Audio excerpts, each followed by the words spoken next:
Nagmistulang isang singing contest ang nangyari sa okasyon ng Philippine Navy sa punong himpilan nito kagabi sa Roas Boulevard matapos ang send-off party ceremony para kay outgoing Defense Secretary Gilbert Chodoro Jr. na namaalam at papasok nga sa larangan ng politika.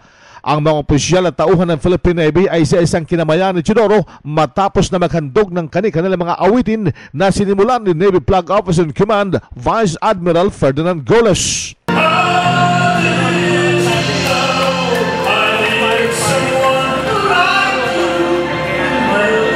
Hindi naman nagpatalo ang ibang mga opisyal ng command at kanya-kanyang hataw ng mga naghihingalong boses dagat tulad ni Rear Admiral Alexander Pama na humatak pa ng mga kasamang may mga pangalang Alex at ibinigay ang kanilang piyesang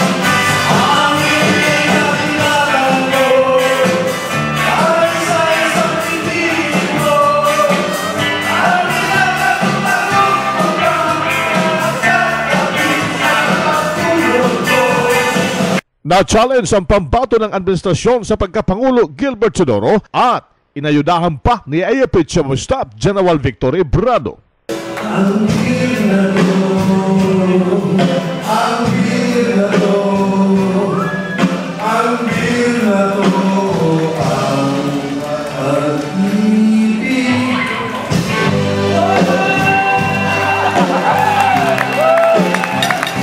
Matapos ang selebrasyon ay muling kinamayan at pinasalamatan ni Chodoro ang mga tauhan at opisyal ng hukbong dagat ng Pilipinas. From the Philippine Navy, we would like to extend to our Secretary of National Defense all the best in all his future undertakings. That's why we held this Navy send-off for him, the same way we do for our ships and our Marines whenever they go out on a mission. And just like our ships and our Marines, the S&D will be going out on a mission, and we hope and pray for nothing but the best for him, because we all know that his main concern is our country and our people.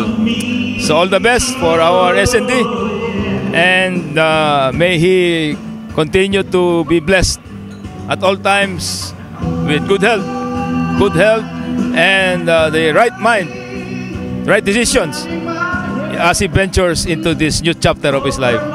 Si Navy Flag Officer in Command Ferdinand Goles, RH 911, Ping Pormento ng DZRH Nationwide.